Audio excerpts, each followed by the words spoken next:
శివాయ ఓం నమః శివాయ ఓం నమః శివాయ. పరమశివ, నేడు తమరికి అకస్మాత్తుగా రాత్రివేళ గగన విహారం చేయాలని ఇచ్చగలిగిందేమిటి? ఓం నమః శివాయ. స్వామి, ఈ కరుణార్త స్వరం ఏ దుఃఖితురాలిది?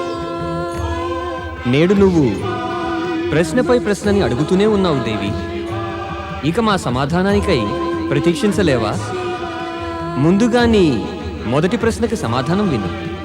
సరే స్వామి, నేడు తమరికి అకస్మాత్తుగా రాత్రివేళ గగన విహారం చేయాలనే ఇచ్చ ఎలా కలిగింది? నీ ఇచ్ఛాపూర్తి కొరకే. నా ఇచ్ఛాపూర్తిగా? అవును, నువ్వేగా పలుమార్లు అంటూ ఉంటావు, కైలాసంలోనే కూర్చోవడంతో నీకు ఎంతో విసుగు కలుగుతుందని. అంటావా అనవా? అంటాను, కానీ రాత్రివేళ గగన విహారం చేద్దామని నేను ఎప్పుడూ అనలేదు. నేడు రాత్రివేళ గగన విహారం చేయడానికి ఒక ప్రత్యేక ఉద్దేశ్యం ఉంది. ఏమిటా ప్రత్యేక ఉద్దేశం? ఈ కరుణార్ద్ర నారీశ్వరం వింటున్నావు కదా? వింటున్నాను స్వామి. అందుకనే తమన్ని ఈ విషయమే అడిగాను కదా, ఎవరి దుఃఖితురాలని? తారామండలంలో ఉండేటటువంటి బుధగ్రహం తల్లి అయిన తార. ఏమిటామె దుఃఖము? ఆమె పలుమార్లు విలపిస్తూ తమని ఎందుకు పిలుస్తోంది? ఆమె హృదయవేదనకి కారణం ఒక పాపం. అది నిరంతరం ఆమె మనసులో ఒక కంటకంలా గుచ్చుకుంటూ ఉంటుంది. ఏం పాపం చేసింది ఈమె? అదైతే నీకు కొద్ది సమయం తర్వాత స్వయంగా తెలియగలదు. ఈ సమయాన తార తారామండలంలో ఉంటూ ఒక సాధ్విలా జీవితాన్ని గడుపుతూ ఉంది.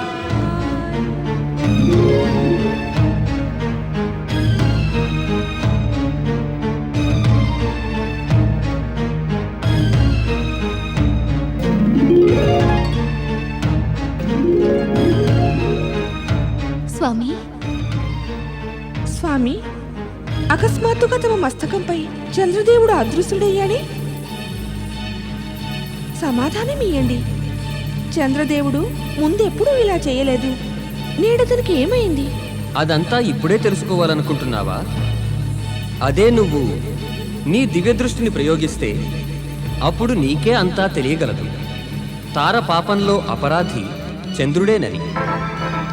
తార చేసిన పాపంలో అపరాధి చంద్రదేవుడా? అవును, మా కోపానికి భయపడి చంద్రదేవుడిక్కడి నుంచి అదృశ్యుడయ్యి చంద్రబింబంలో దాగి ఉన్నాడు. చంద్రశేఖర శివులు ఇప్పుడు చంద్రుడు లేకనే ఉంటారా? లేదు, చంద్రదేవుడు మా మస్తకం నుండి అధిక సమయం దూరంగా ఉండలేడు. అతను తన స్థానానికి తిరిగి రావడానికి వివసుడు అవ్వవలసిందే. అకస్మాత్తుగా ఏమైంది స్వామి? తమరు పరమశివుల శిరస్సుని విడిచి ఇక్కడికెందుకొచ్చారు? నాకు పరమశివుల కోపం గురించి భయం వేసింది రోహిణి. భయమా? ఎందుకు భయం? తమరేం చేశారు స్వామి? ఇది నేను నీకు ఇప్పుడు చెప్పలేను. ఈ సమయాన అయితే నాకు నీ తోడు ఎంతో అవసరం. నేను ఎప్పుడెప్పుడు తమరిని స్మరించినా తమరు పరమశివుల మస్తకాన్ని విడిచి నా వద్దకు ఎప్పుడూ రాలేదు. నేను ఒంటరిగానే మీ వియోగంలో తప్పిస్తూ ఉన్నాను. మరి నేడు అకస్మాత్తుగా జరగరానిది ఏం జరిగింది స్వామి? నాకు చెప్పండి స్వామి. చెబుతాను రోహిణి, నీకు అంతా చెబుతాను. కానీ ఇప్పుడు మాత్రం నీవు నన్నేమీ ప్రశ్నించకు. శాంతంగా ఉండు రోహిణి, శాంతంగా ఉండు. ఏమీ ప్రశ్నించకు, ఏమీ ప్రశ్నించవద్దు రోహిణి. ఓం నమః శివాయ ఓం నమః శివాయ ఓం నమః శివాయ ఓం నమః శివాయ. మాత, నీ ఈ కరుణార్ద్ర స్వరం నా గుండెల్ని పిండి వేస్తోంది. నీ దుఃఖానికి కారణం ఏమిటి మాత? పుత్ర బుధ, అవును మాత, నాకు చెప్పు. నీ ఈ దుఃఖాన్ని దూరం చేయటానికి నేను ఏం చేయాలి?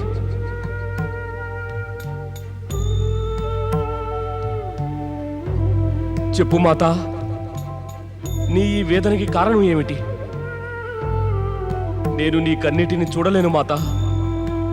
నువ్వు చెప్పి తీరాలి, అన్నీ వివరంగా చెప్పి తీరాలి.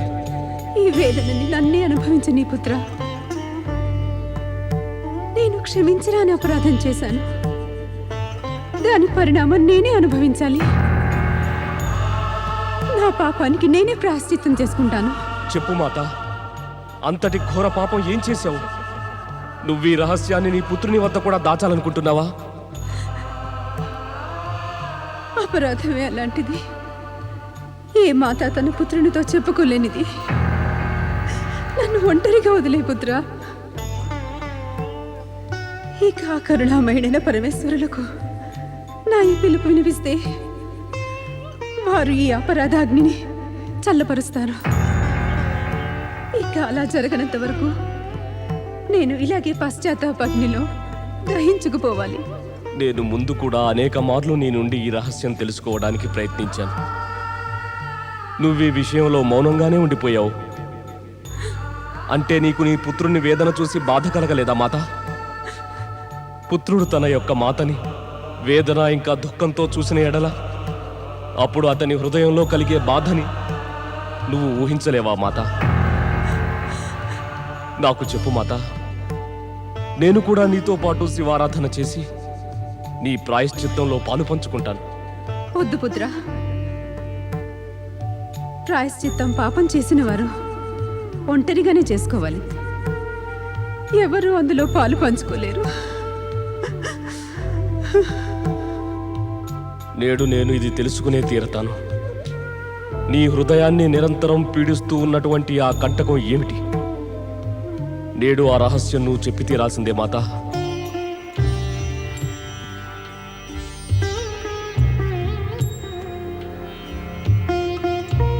తార యొక్క విలాప స్వరం అకస్మాత్తుగా ఆగిపోయినే స్వామి. ఇది తెలుసుకోవటానికి మనం తార వద్దకు వెళ్లాల్సి ఉంటుంది. మేము ఆమె కరుణార్ద్ర పిలుపుకి సమాధానం కూడా ఇయ్యాలి కదా.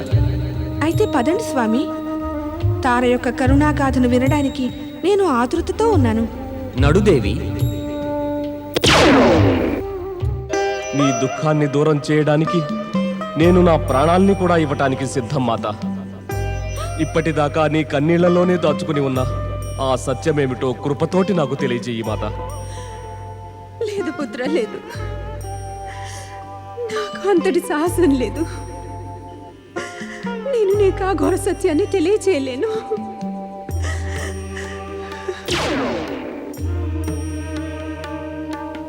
తారా, మాత,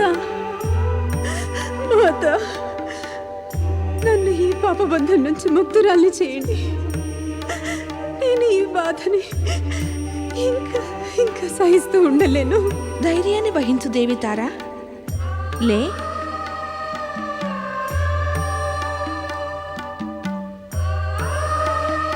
మేమిద్దరము నీ దుఃఖాన్ని తీర్చటానికే ఇక్కడ ప్రత్యక్షమయ్యాము. చెప్పు, నీకు దేని గురించి ఇంత దుఃఖం? పరమేశ్వరుల నుండి ఏదీ తాగదు. మాత, నేను నా పతికి విరుద్ధంగా ఘోర పాపాన్ని చేశాను. అందుకే ప్రాయశ్చిత్తము లేదు. ఈ పాపం నా హృదయాన్ని ఒక ముళ్ళులా మాటి మాటికి బాధిస్తూ ఉంది. దేవి తార, ప్రాయశ్చిత్తానికై మార్గము లేనట్టి ఏ పాపము కూడా లోకంలో లేదు. నీ ఈ పాపంలో నువ్వు ఒంటరిదానవు కాదు. మా వలన పలుమార్లు రక్షించబడేటటువంటి మా శిరస్సు శోభను పెంపొందించేవాడైన చంద్రదేవుడు కూడా నీతో పాటు ఈ పాపంలో సమ్మిళితుడే.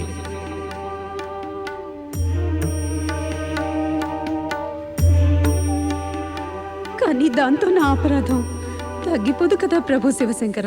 తారా, ముందు మాకిది వివరంగా చెప్పు. ఏ పాపానికై ఇంతగా బాధపడుతున్నావు? అది ఎలా ప్రారంభమైంది?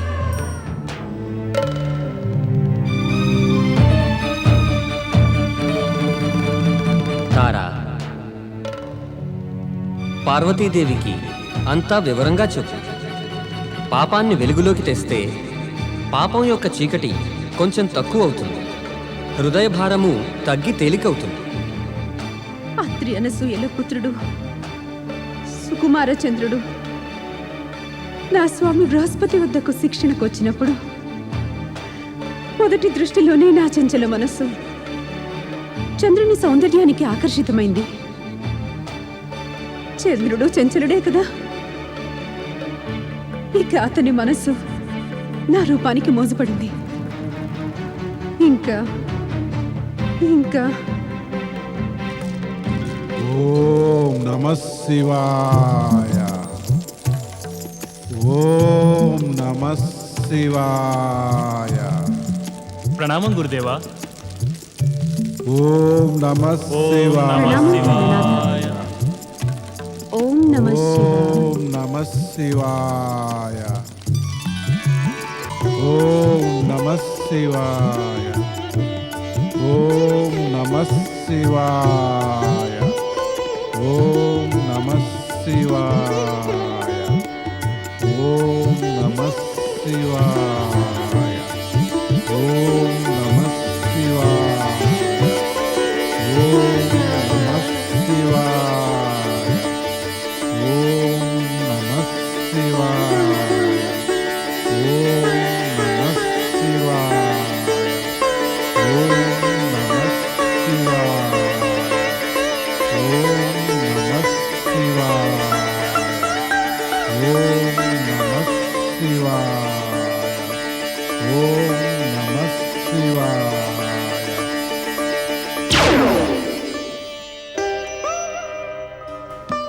మాత,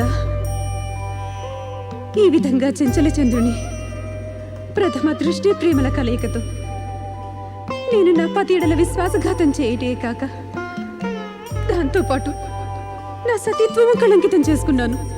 అందుకు పరిణామము నీ ఈ నిర్దోషపుత్రుడు బుధుడు. వద్దు మాతాశ్రీ, అలా అనవద్దు. సకల జగత్తుకి తెలుసు నేను దేవగురువు బృహస్పతి దేవితారల పుత్రుడు బుధుడినని. ఇది విని నా హృదయం చిన్న భిన్నం అయిపోతోంది మాత.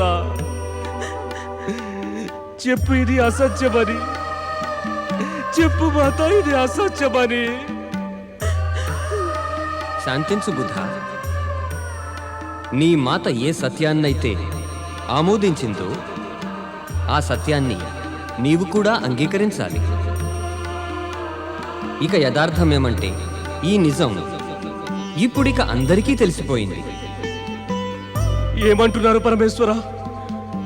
అంటే ఈ నిజం అందరికీ తెలిసిపోయిందా? నీ జనకుడు చంద్రుడు ఆ కారణంగానే మాకు భయభీతుడై చంద్రబింబంలో దాగి ఉన్నాడు.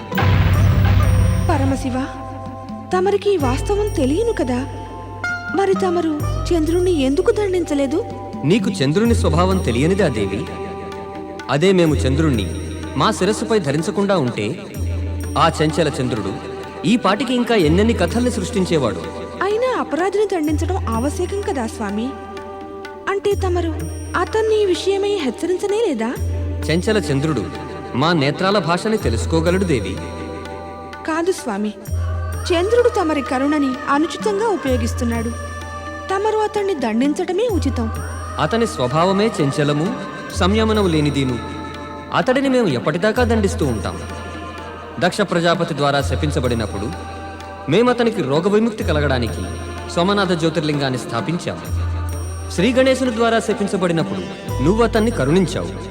మరైనా కూడా అపరాధి చంద్రుడిని తమరు అదే రూపంలో శిరస్సుపై ధరించే ఉన్నారు.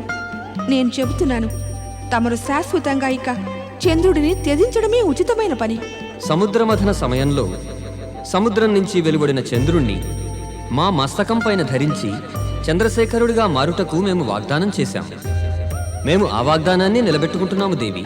కాని నేడు చూడండి, నిర్లజ్జతో చంద్రుడు తమ శిరస్సు నుండి పారిపోయాడు. నిర్లజ్జుడైన పతితుడైన కళంకితుడైన అపరాధి అయిన చంద్రునికి తోడుగా నిలిచే వాగ్దానం మేము నిలబెట్టుకుంటాము దేవి. కానీ ఆ అపరాధి చంద్రుడు నా మాత పవిత్రతతో ఆటలాడుకున్నాడు. అతనిపై ప్రతీకారం తీర్చుకుంటాను పరమశివ. నేను అతడికి శాపాన్ని ఇచ్చి అతన్ని దండిస్తాను. ఆ లజ్జాహీనుడికి దండన అవశ్యం విధిస్తాను. నువ్వు అలా చెయ్యరాదు బుధ. అపరాధి అయినప్పటికీ కూడా చంద్రుడు నీకు జనకుడు. ఇంకా జన్మధాత్రి తల్లి వలెనే ఆదరణీయుడు. పైగా శాపాన్ని ఇచ్చే శక్తి కఠోర తపస్సుతోటే సంప్రాప్తిస్తుంది. ఈ సమయాన నువ్వు శాపాన్ని ఇచ్చే స్థితిలో లేవు బుధా. అందుకే చంద్రునికి శాపాన్ని ఇచ్చి దండించే యోచనని త్యజించు. మరి నేను ఏం చేయను పరమశివ?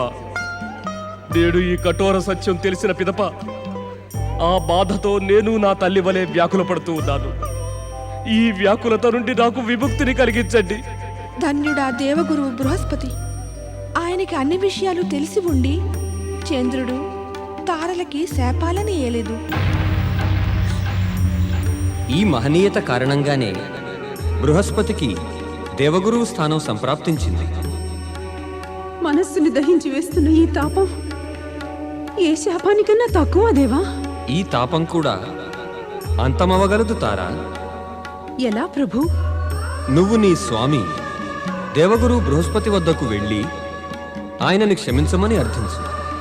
ఆయనకి నీ యొక్క హృదయవేదన నివేదించు.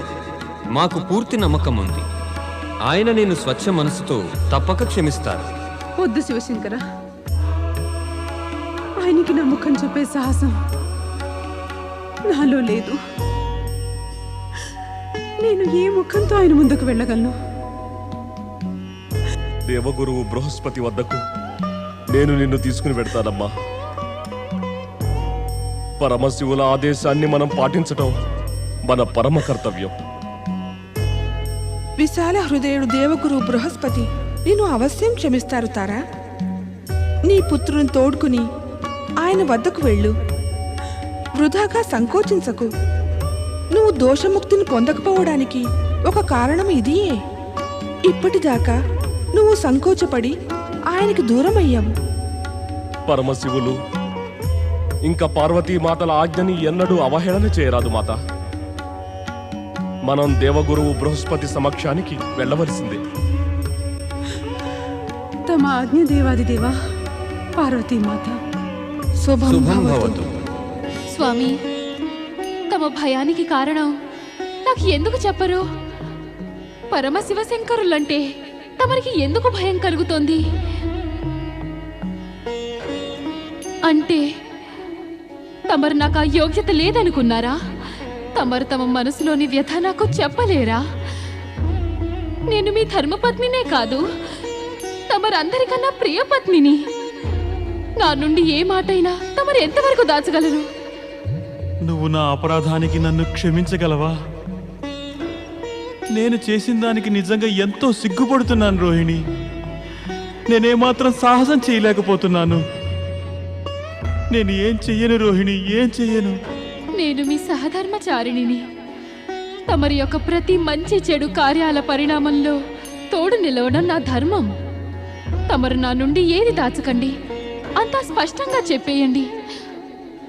రోహిణి, గురుపత్ని మాతతో సమానమవుతుందని అంటారు.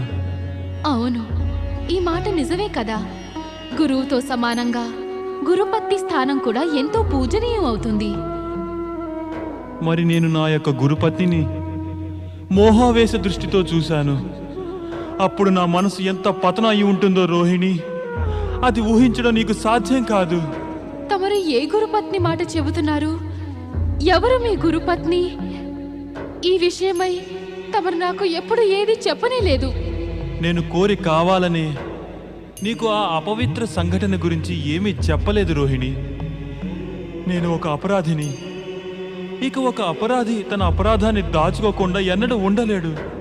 నాకు తమరి గురుపత్ని యొక్క పేరు చెప్పండి స్వామి. నేను తమరికి నమ్మకంగా చెబుతున్నాను. తమకు అన్ని పరిస్థితుల్లోనూ తోడు నీడగా నిలుస్తాను. నిజమైన ధర్మపత్నిలాగా కర్తవ్యం నెరవేరుస్తాను. నా గురుపత్ని యొక్క పేరు దేవగురువైన బృహస్పతి యొక్క ధర్మపత్ని దేవి తార. ఇక ఈ అపరాధం యొక్క కళంకం నేను ఆనాటి నుండి ఈనాటి దాకా అనుభవిస్తూ ఉన్నాను. ఈ అనైతిక అనుచితమైన పనిని చేసి తమ దైవత్వము యొక్క సకల మర్యాదలని సర్వనాశనం చేసేశారు. తమరి స్థానం దేవతలలో ఉన్నది. ఒక దేవునికి ఈ దుష్కృత్యం శోభని చేకూరుస్తుందా? నాకు తెలుసు రోహిణి, నాకు తెలుసు ఇదంతా విన్న పిమ్మట నువ్వు కూడా నన్ను ఎంతో నీచమైన దృష్టితో చూస్తావని. మరి అందుకని ఈ అపరాధాన్ని నేను ఇప్పటిదాకా నీ నుండి దాచాను. నేను అన్ని పరిస్థితుల్లోనూ తమరికి తోడు నిలిచి ఉంటానని మాట ఇచ్చాను. నేను నా మాటని అవశ్యం నిలబెట్టుకుంటాను. మరి ఇది ఆశ్చర్యకరమే, ఆ పరమశివులు అన్నీ కూడా తెలిసి ఉండి తమరిని ఆయన శిరస్సుపై ధరించి ఉన్నారు. పరమశివ శంకర్లు ఎంతో మహనీయులు రోహిణి. వారు కరుణాసాగరులు. కానీ నేడు పరమశివ శంకర్లు ఇంకా పార్వతీమాతల యొక్క సముఖానికి వెళ్లేందుకు నాకు ఏమాత్రం సాహసం కలగడం లేదు. అసలు అప్పుడే దక్ష ప్రజాపతి యొక్క శాపానికి నేను నాశనమైపోయిన బాగుండేది రోహిణి.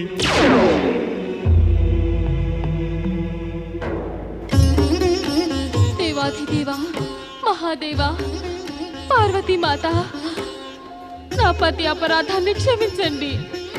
ఈ శివుని కోపం నుండి తమరు కాపాడండి.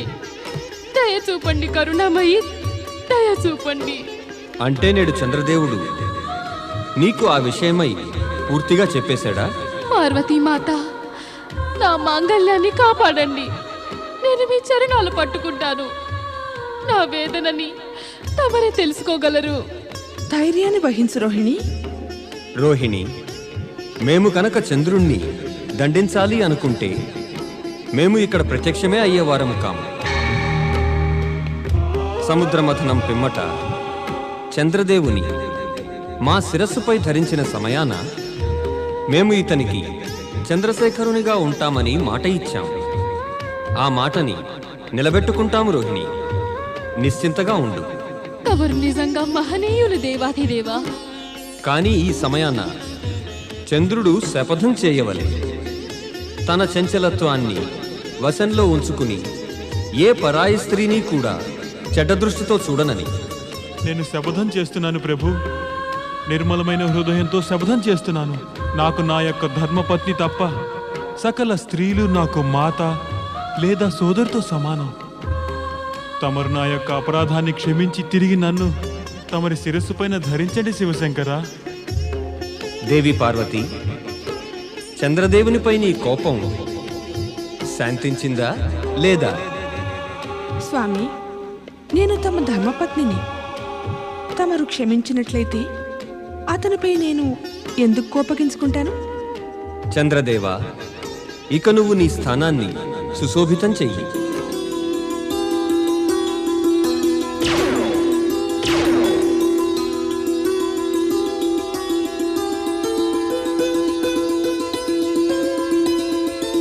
నేను జన్మ జన్మల దాకా తమరికి రుణపడి ఉంటాను సర్వేశ్వర. మేము నిజంగా ధన్యులం, నిజంగా ధన్యులం మేము. ఓం నమః శివాయ. ఓం నమః శివాయ. ఓం నమః శివాయ. స్వామి, ఓం నమః శివాయ. తారా, నువ్వు ఇక్కడ? ప్రణామం దేవగురు. దేవగురు బృహస్పతి, నేను తమరి కృపాదృష్టిని ఆకాంక్షిస్తూ ఇక్కడికి వచ్చాను. నన్ను ఆశీర్వదించండి. నువ్వే నా గ్రహాల యువరాజైన చంద్రపుత్రుడు బుధుడివి. నేను చంద్రుడి పుత్రుడనే, కానీ నా ధర్మ పితరులు తమరే. లేదు, ఎప్పటికీ కాదు. నువ్వు లోకంలో చంద్రుడి పుత్రుడు బుధుడిగానే విఖ్యాతి చెందావు, అలాగే ఉంటావు. స్వామి, పార్వతీమాత అన్నారు తమరు విశాల హృదయులని. నా క్షమించరాని అపరాధం తమరు తప్పక క్షమిస్తారని. ఇక నా పుత్రుడు బుద్ధునికి తమ ఆశీర్వాదం ప్రసాదిస్తారు అని. నాకు తెలుసు తమరిని స్వామి అనే అధికారం కోల్పోయానని. కానీ నాకు తెలుసు తమరు మహనీయులు. ఆ మహనీయత్వమే నా అపరాధాన్ని క్షమించి శాపం నుంచి రక్షించింది. తారా, నీవు ఏనాడైతే చంద్రుడి మిథ్యామోహమాయలో చిక్కుకున్నావో ఆనాటి నుంచే నీకు నాకు సంబంధం అంతమైపోయింది. ఆనాటి నుండి నీ అస్తిత్వం నాకు ఇంక నిరర్థకమే అయిపోయింది. ఇప్పుడు ఇంక నువ్వు నాకు ఎవరో అన్య స్త్రీవే. ఇక ఆ సంబంధాలు తిరగతోడకు. అవి ఇక శాశ్వతంగా సమాప్తమైపోయినవి. ఇక నీకు నా నుండి ఏమీ సంప్రాప్తించదు. అందుకని నీ పుత్రుని తీసుకొని తిరిగి వెళ్ళిపో నీ తారామండలానికి.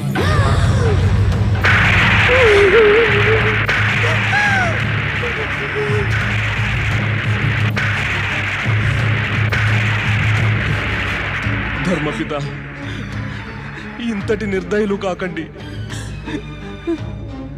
నా మాత యొక్క పాపానికి ప్రాయశ్చిత్తం చేసుకుంటారు ధర్మపిత. తమరు నన్ను ఆదేశించండి. నా మాత పాప విముక్తికి నేనేం చేయాలి? తమరు నాకు ఆదేశం ఇవ్వనంత వరకు నేను తమరి చరణాలను విడవను ధర్మపిత. నేను తమరి చరణాలను విడవను ధర్మపిత, విడవను. నేను దేవగురువుని బుధ. ఒక గ్రహాని అయినందుకు నువ్వు నాకు వేరే అన్య దేవతలతో సమానుడవు. నాపై కరుణ చూపండి ధర్మపిత. పుత్రుడు అనకుంటే ధర్మపుత్రుడని పిలవండి. తమరి ఈ ఉపకారం నేను జీవితాంతం మరవను ధర్మపిత. ఇది ధర్మ సంస్కృతుల నియమము. ఒక వ్యక్తి గనక ఒక మారు గురువు శరణుదొచ్చినట్లయితే గురువు అతని ఎదుట వివసుడవుతాడు. నీ స్వచ్ఛ భావన, నీ మాతృభక్తిని చూసి వివసుడినయ్యాను. నాకు అపరాధ ముక్తికి ఉపాయం చెప్పండి గురువరా. నా చరణాలని విడిచి ఆ పరమేశ్వరుల చరణాలని స్మరించుకొని నిండు మనసుతో ప్రాయశ్చిత్తానికి సంకల్పించు. తమరు ఎట్టి ప్రాయశ్చిత్తం చెప్పినా నేను దాన్ని నెరవేర్చడానికి సంకల్పం చేస్తాను. మాత యొక్క పాప విముక్తి కొరకు నువ్వు పృథ్వీలోకం వెళ్ళవలను. పృథ్వీలోకమా? అవును. అక్కడ ఒక తపస్వి రూపములో నువ్వు శివారాధన చేయవలసి ఉంది. అందుకు నేను సంసిద్ధుడనే దేవగురు. నువ్వు ఒక తపస్వి రూపములో ఆ పృథ్వీలోకంలోనే ఉండాలి. అది కూడా నువ్వు ఒక గొప్ప పుత్రుడికి తండ్రివి అయ్యే వరకు. ఆ నీ పుత్రుడు తన శ్రేష్ఠ కార్యాలతో తన పితరుని ఇంకా పితామహిల కళంకం తుడిచివేస్తాడు. ఒక తపస్విలా ఉంటూ నేను పుత్రుని తండ్రిని అవ్వాలా? ఈ విచిత్రం ఎలా సంభవం అగును గురువరా? శివలీల కూడా అతి విచిత్రంగా ఉంటుంది బుధ. ఆ శివలీలయే నిన్నిక్కడికి రప్పించి ఇలా నన్ను దివ్య దృష్టితో చూసేటందుకు ప్రేరేపించింది. తమరు దివ్య దృష్టితో ఏం చూశారు? నా దివ్య దృష్టితో నేను చూసినది, నువ్వు ఈ అసంభవ కార్యంలో తప్పక సఫలుడు అవుతావని. ఆ పైన నీ మాతకి పాప విముక్తిని కలిగిస్తావు. పృథ్వీ పైన నేను ఎక్కడికి వెళ్ళాలి దేవగురు? మహారాజు మనువు పుత్రుడు ఇక్ష్వాకు వంశజ మహారాజైన ఇలుని వద్దకు వెళ్ళి ఆయన నుండి తపస్సు చేయటానికై కామ్యక వనములో తపోభూమికై యాచించు. కామ్యక వనమా? అవును, కామ్యక వనం. ఈ కామ్యక వనంలోని ఒక క్షేత్రమే భవిష్యత్తులో శివపార్వతుల లీలాభూమిగా మారగలదు. ఈ ప్రేరణ నాకు శివారాధనతోనే సంప్రాప్తించింది. తమ ఆజ్ఞ దేవగురు. నేను తమరి ఈ ఆజ్ఞని తప్పక పాటించదను. నాకు అనుజ్ఞేయండి స్వామి. ఇక నా పుత్రుడు బుద్ధుడు తమ ఆదేశానుసారం ప్రాయశ్చిత్తంలో సఫలుడయ్యేందుకు నేను ఇతని సఫలతకై మహాదేవుని ప్రార్థిస్తూ ఉంటాను. నేను కూడా బుద్ధుని సఫలతకై పరమశివ శంకరుల్ని ప్రార్థిస్తూ ఉంటాను. శుభం భవతు.